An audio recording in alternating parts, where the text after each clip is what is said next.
Olá, amigos e irmãos, bem-vindos mais uma vez ao nosso bate-papo, tá bom?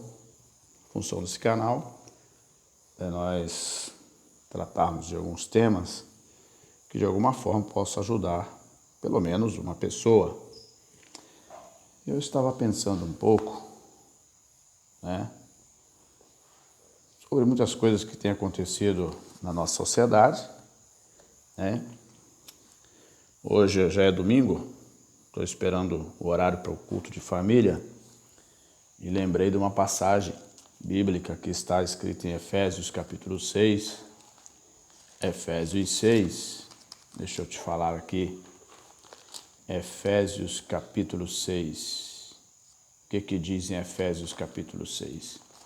Vamos ler para você ver. A gente pretende ser breve, né? Pretendo ser breve, não demorar muito, tá bom? Então, deixa eu ver se eu consigo ajustar melhor isso aqui. Eu não sei se está bom, se está ruim. Deixa eu ver aqui se eu consigo acertar aqui para cima. Agora eu volto aqui. Ótimo. Então, Efésios 6. Tem uma passagem que fala para pais e filhos, tá? Está escrito assim, carta de Paulo aos Efésios, capítulo 6, a partir do verso 1. Diz assim: vós, filhos, sedes obediente a vossos pais no Senhor, porque é justo. Verso 2: honra o teu pai e a tua mãe, que é o primeiro mandamento com promessa, para que te vá bem e vivas muito tempo sobre a terra. Essa é a parte do filho. Adquirir uma condição de disciplina, de obediência, obedecendo à autoridade paterna, materna, para que possa ter uma vida longa. Porque quando nós ignoramos o ensinamento de pai e mãe, que são o ensinamento de base, nós podemos cair em muitas armadilhas, ao longo das nossas vidas. O ensinamento de base, ele é a chave para o sucesso de muitas pessoas. Se a pessoa for mal orientada na sua juventude, no seu período de criança, de aprendizado, ele corre um sério risco de ser uma pessoa infrutífera. Isso é ruim. Então a parte dos filhos é o quê? Se atentar à educação dos seus pais, a orientação, obedecer a ordem do pai, da mãe, para que tenha uma vida tranquila. Qual é a parte do pai nesse negócio? A parte do pai está no versículo 4. E vós, pais, não provoquei a ira dos vossos filhos, mas criai-vos na doutrina, e admoestação do Senhor. Ou seja, quando você menciona o nome do Senhor, o Criador dos céus e da terra, você logo precisa entender que Deus, ele é longânimo. Porque se Deus não fosse longânimo, eu e você, que somos pais, já não estávamos aqui para contar a história. Nós temos que entender isso. Quando nós vamos agir com nossos filhos, ou tratar de alguma situação com nossos filhos, antes de tudo, nós precisamos ser igual o Todo-Poderoso é, misericordioso. Certo? Nós podemos aplicar a correção aos nossos filhos, mas com misericórdia. Claro que, se tratando de pais e filhos, existem muitos cenários a serem explorados, a serem tratados. Tem cenários que é hostil, Mas mesmo assim, os pais, talvez você tenha um filho que está numa condição de rebeldia, mas você precisa acreditar que esse menino vai melhorar, que essa moça vai melhorar. Você precisa buscar ajuda. Quando o pai e mãe está passando por uma dificuldade com os filhos, precisa buscar ajuda com quem possa lhe dar a orientação. Quando nós vamos tratar com os nossos filhos, particularmente, eu lidei com meu filho muitas vezes assim. Quando você vai lidar com seu filho, primeiramente você tem que analisar que você também foi garoto. E que você viveu um período de rebeldia. E que sua mãe e seu pai tiveram que ter paciência com você. É verdade? Então, às vezes, o filho ou a filha chega num estado de adulto, né? Na idade adulta, sem experiência, você precisa estar preparado emocionalmente para poder orientá-lo, né? E às vezes existem filhos que são bons, mas os pais os tornam ruins. Há casas que os filhos logo cedo eles entram numa vereda difícil de sair, numa vereda terrível de trevas que trazem desgosto terrível para os seus pais. Mas eu vejo muitas mães lutando mesmo assim, pais e mães lutando mesmo assim para os seus filhos. E você que tem um filho bom, que te respeita, seja amigo do seu filho. Uma das coisas que a gente precisa colocar em evidência no tratamento com o filho é ter uma relação de amizade com o filho. Mas isso é construído desde o início dos seus primeiros anos. Quando ele chegar à idade de juventude, ele vai te respeitar. Você não vai precisar bater nele, espancá-lo, dizer nada, muita coisa. Somente de você olhar para ele, ele vai entender se você gostou ou não gostou de uma atitude dele. Você compreendeu? Então, essa condição de respeito nós conquistamos quando ele é garoto. Outro sim que nós precisamos ser com nossos filhos, eu falo com propriedade porque sou pai, já sou até avô, precisamos ser um pouco diplomáticos com nossos filhos.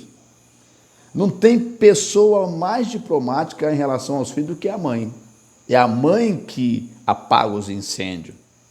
É a mãe que contorna a situação na questão pai e filho, falando de macho, né? Pai e filho. É a mãe que apaga os incêndios, porque às vezes, no calor, né, do momento, o pai quer agir com veracidade sobre o seu filho, sem ao menos ouvi-lo, sem ao menos dar tempo de escutá-lo, sem ao menos dar tempo para ele poder se explicar, sem ouvir os seus sentimentos, o que ele sente, porque é um ser humano. Então, sempre que nós formos agir com nossos filhos, nós temos que saber. Eu também fui menino. E quando eu fui menino, eu não era, né, uma pessoa tão fácil assim também. Que papai e mamãe precisou ter paciência comigo. Eu acredito que o ser humano tem conserto, mas desde que ele seja bem assessorado, né? A mãe sofrendo angústias terríveis aqui.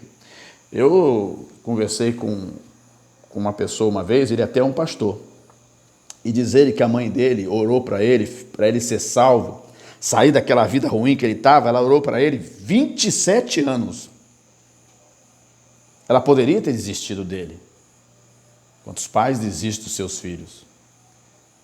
Então, se você está vivendo esse momento em que você precisa tratar com o seu filho, tenha paciência com ele. Senão você vai fazer ele te odiar, vai fazer ele odiar a família, vai fazer ele odiar a igreja, se pertence a uma igreja, vai fazer com que a igreja seja aquele bicho papão. Às vezes, os pais colocam a igreja para os filhos como se fosse uma casa de terror. E a igreja não é isso. A igreja é um lugar que é a antessala do céu, aonde nós temos que desfrutar de um pouco da paz celestial. A igreja não é lugar de conflitos, de brigas, de contenda, de atrito, não. E os pais, eles estão ali como embaixadores de Deus na casa do Senhor para evitar esses conflitos, amenizando os conflitos. Não é verdade? E isso faz com que esse menino, essa moça, esse rapaz cresça tendo uma imagem da igreja aonde ele serve como uma igreja pacífica, uma igreja que cuida dos seus membros. Quando os pais tratam os seus filhos com veracidade e diz, a igreja não aceita isso, você não pode viver assim, a igreja passa a ser como se fosse uma casa de terror para esse filho, para esse menino ou menina.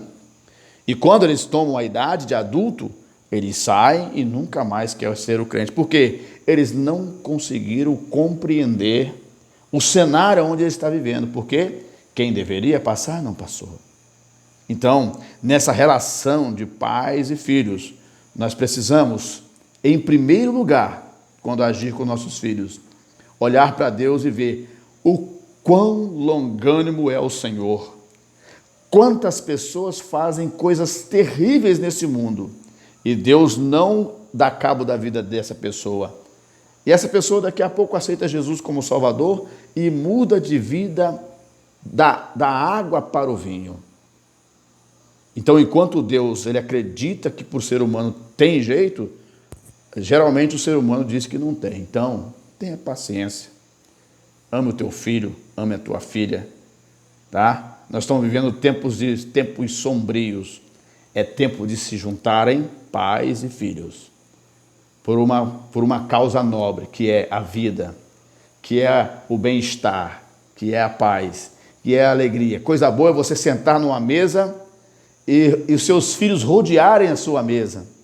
Coisa boa é teu filho encontrar com você e beijar o teu rosto.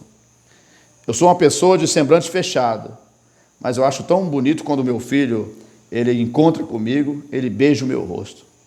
É como se ele recompensasse muita coisa, reconhecesse. Quando meu filho beija o meu rosto, ele reconhece: pai, eu admiro o Senhor. Então, quer a admiração dos seus filhos? Seja igual a Deus, seja longânimo com seu filho. Dá a ele a dose certa, dá a ele a palavra certa. Não dê palavra de maldição, não dê palavra negativa, não diga que ele vai ser infeliz, não diga que ele não vai conseguir, não diga que ele está errado, não. Só mostre a ele o quanto ele errou, mas sem colocar um pensamento negativo na vida dele. Se ele estiver errado, corrija a palavra que eu disse aqui atrás. Diga a ele: meu filho, você errou por isso, mas diga com amor. Não ameace, não, porque isso não resolve. Eu me lembro que eu tive um problema uma vez com um dos patrões que eu tive, e o outro patrão chegou e conversou pacificamente e disse ao outro que era sócio: nunca se tome um cão pela orelha, ele vai te morder. Está escrito na Bíblia isso, no livro de Provérbios. Então, nós precisamos, antes de tudo, sermos longânimos com nossos filhos, ouvi-los, sentar e procurar ouvi-los. Meu filho, papai quer te ouvir, fala aí um pouco para o papai. Qual é o seu sentimento? Quais são os teus sonhos? O que você pensa da vida? Qual é o teu projeto? Ouça o teu filho ou tua filha. Deixe ele falar. Não fale somente você. Deixe o teu filho, deixe a tua filha falar. Deixe eles colocarem os sentimentos dele. Porque se dando a ele a oportunidade, você terá condições de construir um argumento para dizer a ele o quão você o ama e que você não quer o mal deles. Mas isso precisa ser feito com amor. Que Deus abençoe a sua vida. Espero que este vídeo te ajude de alguma forma. Daqui a pouco a gente volta.